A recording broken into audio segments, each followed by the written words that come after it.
So today, guys, we're going to a Checkatrade Trophy South third round cup tie against Millwall, and then we're playing Rochdale. All of that. Hello? Yeah, this is JNO. Okay, you've got an offer for me, alright. Let's hear it. You want to offer me the job at Brentford? You want me to come for an interview? You're 19th in the Sky Bet Championship. You know what, mate? I've got one thing to say to you. I'm AFC till I die, mate. Sorry about that, guys. Sorry for the interruption. Anyway, like I was saying, we've got a Checkatrade Trophy game, and we also have a League One game where we try and catch up with... Hello? Yeah, this is JNO. Oh, Nottingham Forest. Yeah. You got a player of mine you want to make an offer for? A loan? What's going on? You want to offer me a job? Sky Bet Championship. You're 6th. Look, I just got a call from Brentford, mate. I'll tell you the same thing I told them. I'm AFC till I die. I'll see you next year if you don't get promoted, and we will beat you. Yeah, we will beat you. Bye. God, they're just not getting the message.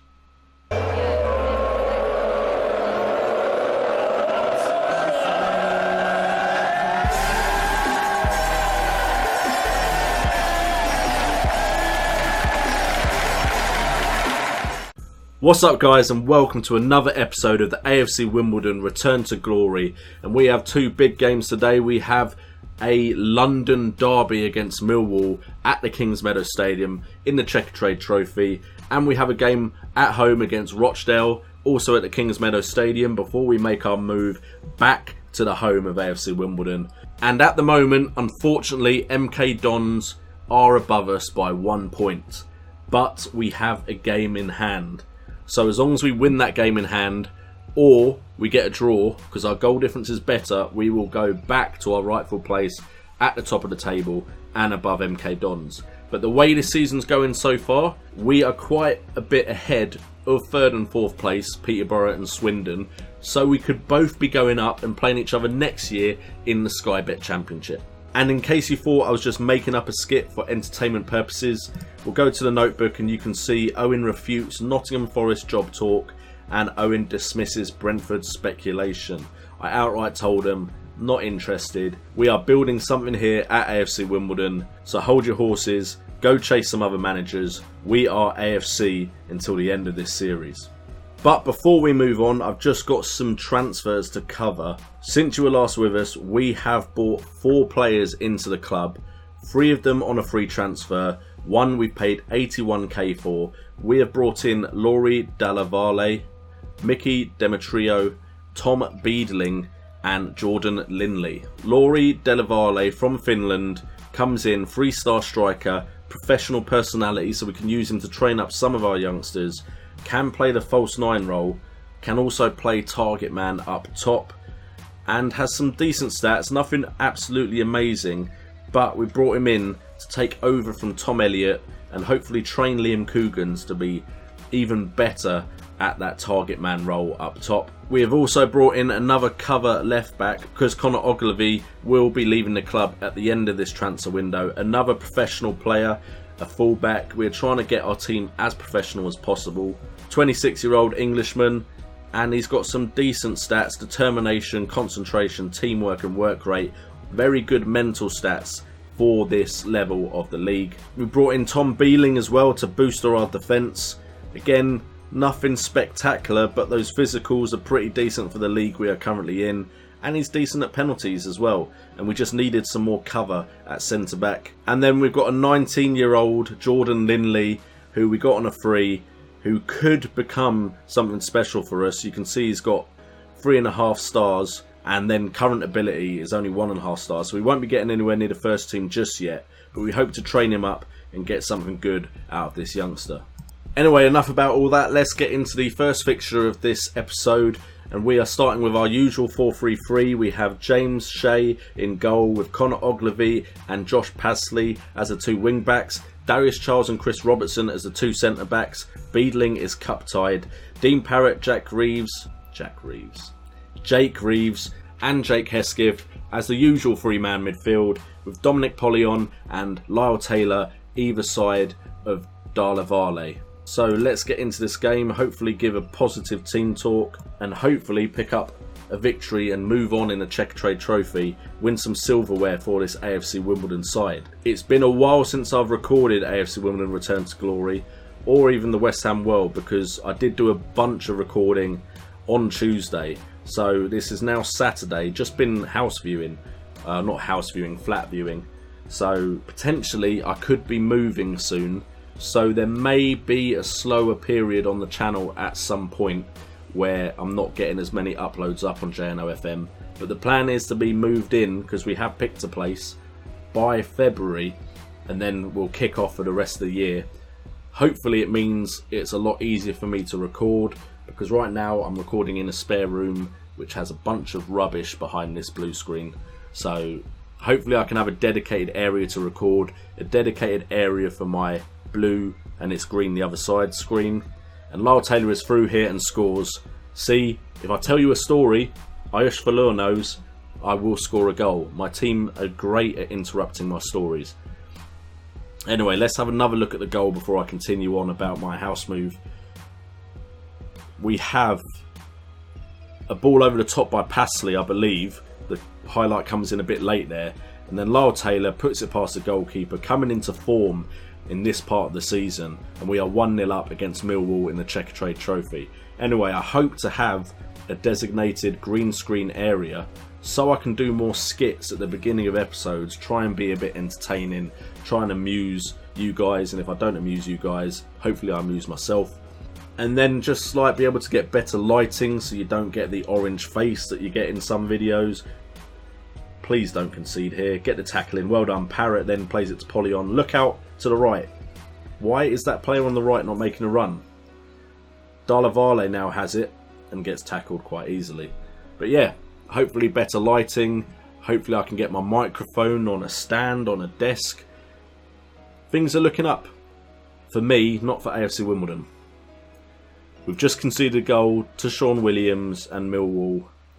Not ideal. See, if I talk, make a story, interesting episode because goals happen. Here, just hit our defender. It's bounced all over the place. That is unlucky for us. James Shea was wrong-footed by that deflection. But stats-wise, about similar shots on target, to be fair. They've not had any clear-cut chances, though. They've just got a lucky deflection. So hopefully we can pick up another goal, get back in the lead, and dominate this tie. Hesketh now has the ball, plays it into Jake Reeves. Jake Reeves to Dean Parrott, to Dalla Valle, to Parrott, out wide to Pasley, inside to Taylor, hits the crossbar. Taylor playing really well at the moment, coming into his own, finally getting used to that false nine role, I feel. It's half time and we are unlucky not to be winning, so we're going to encourage the players to keep going. And then we'll say we have faith, which should get a few greens, which would be nice. There we go. Come on boys, go into this second half, pick up that victory in the Checkatrade Trophy. Although, to be honest, I wouldn't mind if I get knocked out, because then I wouldn't have to say Checkatrade all the time. Okay, so it's now 60 minutes in, so we're going to make our usual substitution. If you've watched me before, you know I make a substitution at this point in the game. And it looks like two easy substitutions as we sub off the two people on a 6.5 rating. Laurie Dalla Valle has actually been playing quite well until I record an episode. Dominic Pollion has been playing quite well until I record an episode. So both of their performances are slightly annoying. You know what? We want to grab a goal here, so I'm going to put Abdo as a poacher attack on the other side of Liam Coogan's as a target man attack. Hopefully one of them or Lyle Taylor can grab a goal. It's actually quite funny, if you went on these flat viewings with us, if you saw me in the sitting rooms and the bedrooms and any spare room, you could see my brain ticking, thinking, where can I put a desk? Where can I put my laptop? Where can I put the lighting? Literally, my wife kept laughing at me every time I walked into a room and she saw me start looking at areas. Lyle Taylor now could get saved by their goalkeeper. But yeah, the brain was just ticking, thinking about the YouTube channel when I probably should have been thinking about setting my family up. in this new place. That being said, the place we have picked has a very, very nice reception / sitting room, which would be nice for the kids to run around and play in.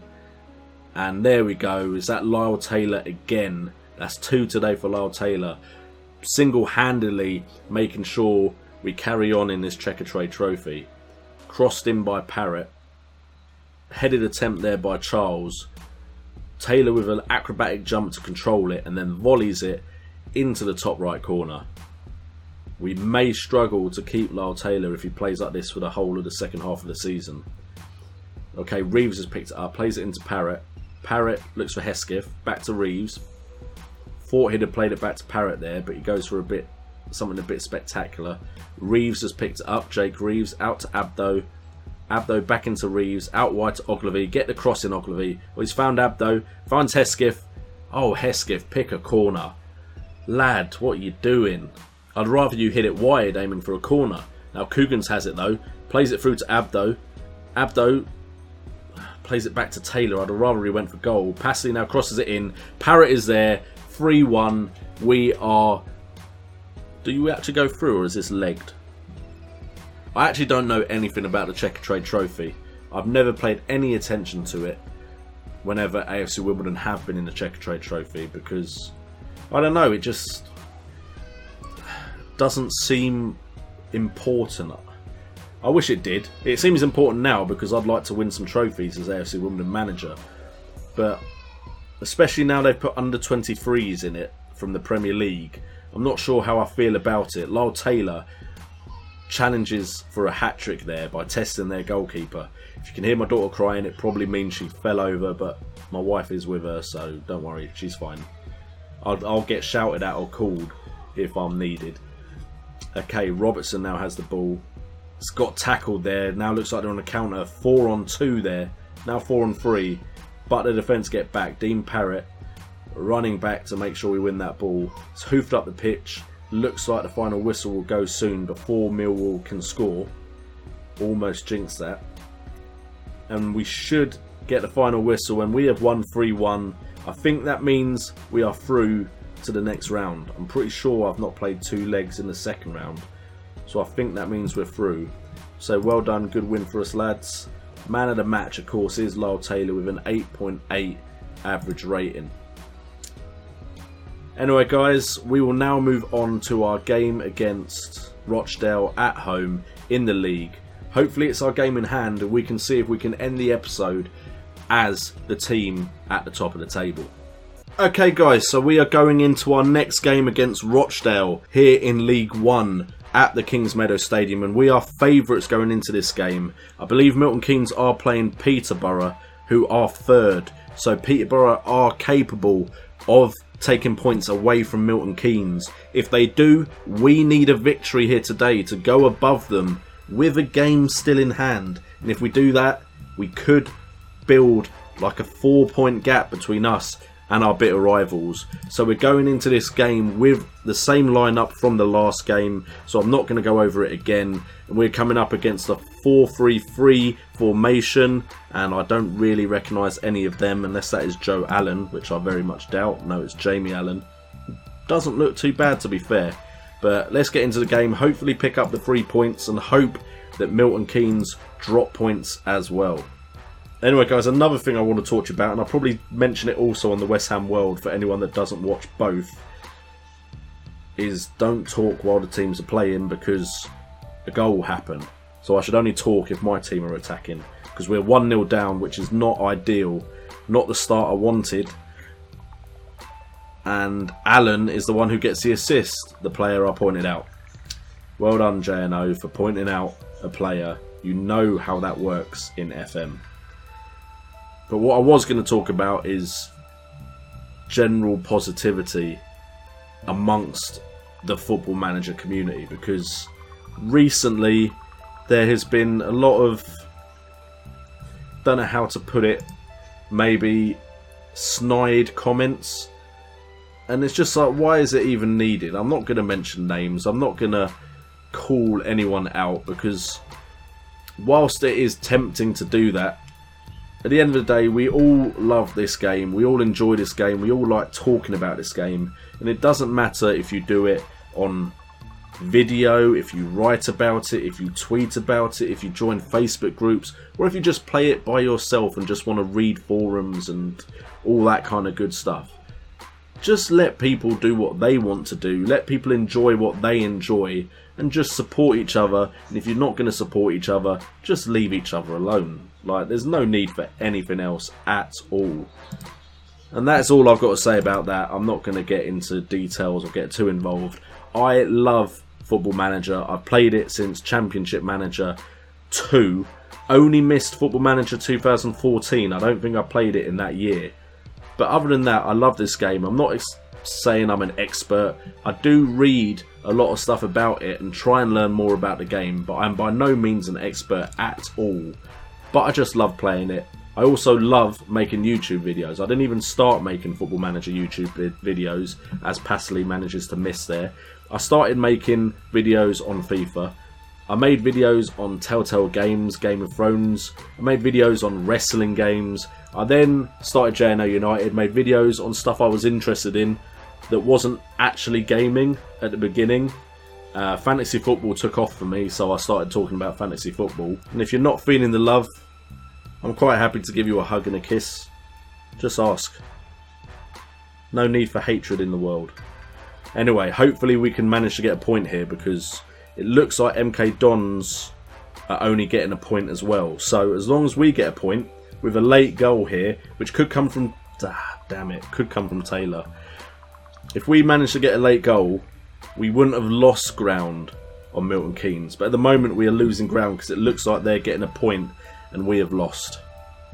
That is very disappointing, considering I don't think Rochdale are actually that high in the table.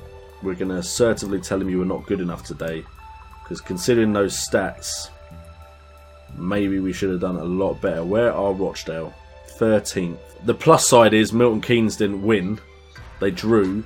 So we still have that game in hand. And if we get that game in hand won, then potentially we will still go top. But we won't be able to build that gap that I was hoping to be able to build. If we'd won today, we'd be on 57 points. And another win would put us 4 points clear of them.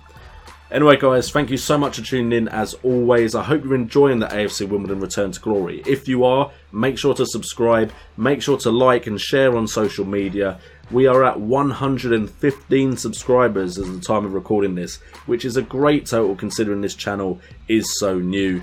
I've been your boy JNO, you guys have been awesome, and unfortunately we are still below Milton Keynes, but we will rectify that.